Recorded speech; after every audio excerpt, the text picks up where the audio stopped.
మంచు మోహన్ బాబు సినీ ఇండస్ట్రీలోనే సీనియర్ నటుడు. ఒక్కసారిగా ఆయన కుటుంబ తగాదాలు ఒక్కసారిగా మీడియాకి ఎక్కడం జరిగింది. ఏదైతే గడిచిన 2 రోజులుగా తీవ్ర స్థాయిలో కుటుంబ వ్యవహారాలు, గొడవలు ఒక్కసారిగా బయటపడడంతోటి 2 తెలుగు రాష్ట్రాల్లో సైతం పెద్ద చర్చనీయాంశంగా మారిందనే చెప్పాలి. ఇటు తెలుగు ఇండస్ట్రీలో సైతం పెద్ద చర్చనీయాంశంగా మారింది.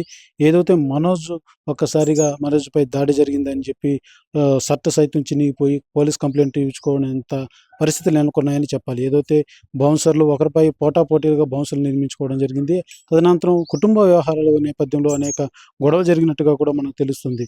ఏదైతే ఒకసారి మంచు మనోజ్ వెళ్లి పోలీస్ కంప్లెయింట్ ఇవ్వడం జరిగింది. తర్వాత మంచు మోహన్ బాబు కూడా మనోజ్ దాడి చేశారు, ఇంటిపైకొచ్చి ఎగబడ్డాడనేసని కూడా కంప్లెయింట్ ఇవ్వడం జరిగింది. అయితే ఒక్కసారిగా కుటుంబ వ్యవహారాలు, వాళ్ళ గొడవల నేపథ్యంలో ఒక్కసారిగా కొట్టుకున్నారు. గొడవలు జరిగాయి. బాహాబాహి జరిగేంత పరిస్థితులు నెలకొన్నాయనేది పెద్ద చర్చనీయాంశంగా మారింది. అయితే మోహన్ బాబు ఇంట్లో ఇలాంటి సంఘటన జరగడం అనేది ఒక్కసారిగా తెలుగు ఇండస్ట్రీలో సైతం పెద్ద దుమారం రేగిందని చెప్పాలి.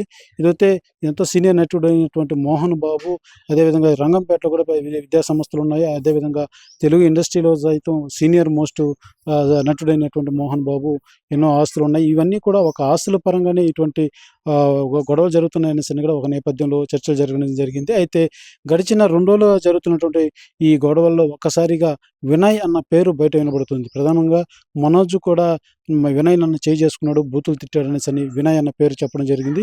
ఇవాళ జరిగినటువంటి మంచు విష్ణు ప్రెస్ మీట్‌లో కూడా వినయ్ అనే వ్యక్తి మా నాన్నగారికి తమ్ముడు, ఒక తోడబుట్టులాగా చూస్తాడు. అతన్ని కూడా అంత గౌరవిస్తామనేసని చెప్పడం జరిగింది. అసలు ఇంతటికి వినయ్ అన్న వ్యక్తి ఎవరు? అసలు వినయే ఎందుకు ఈ పేరు బయటొచ్చింది అనేది ఒక్కసారిగా చర్చనీయాంశం మారింది. సిటిజన్లంతా కూడా ఒక్కసారిగా వినయ్ ఎవరు అనేసని సెర్చ్ చేయడం మొదలుపెట్టారనే చెప్పాలి. ఏదైతే వినయ్ అన్న వ్యక్తి గతంలో అనేక మీడియా సంస్థలో ఉన్నత స్థానాల్లో మీడియా సంస్థలో పనిచేసినట్టుగా తెలుస్తుంది.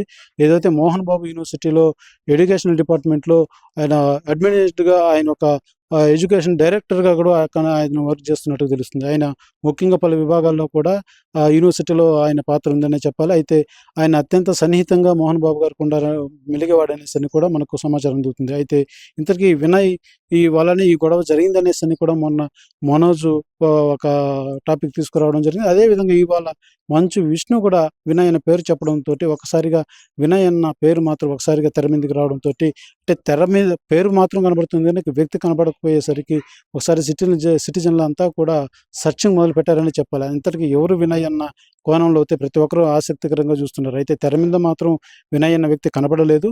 అయితే ఈ విద్యా సంస్థలో ఇతను ఒక పదవిలో ఉన్నాడు. అదేవిధంగా ఈ సంస్థలో పనిచేస్తూ మోహన్ బాబుకి అత్యంత సన్నిహితంగా కూడా ఉన్నాడని చెప్పాలి. ఏదైతే నిన్న మనోజ్ కంప్లెయింట్ ఇచ్చినప్పుడు కూడా వినయ్ అన్న వ్యక్తి చేసుకోవడం జరిగింది. దుర్భాషలాడి మమ్మల్ని కించపరిచాడనేసి కూడా మనోజ్ తెలియజేసినటువంటి పరిస్థితి ఉంది. అదేవిధంగా ఇవాళ మంచు విష్ణు చెప్పడంతోటి కూడా ఒక్కసారిగా వినయ్ అన్న పేరు మాత్రం ఒక్కసారిగా తెర మీదకి రావడంతోటి అందరూ ఎవరు ఆ వినయ్ అన్న తెలుసుకునే ప్రయత్నంలో అయితే పడ్డారనే చెప్పాలి.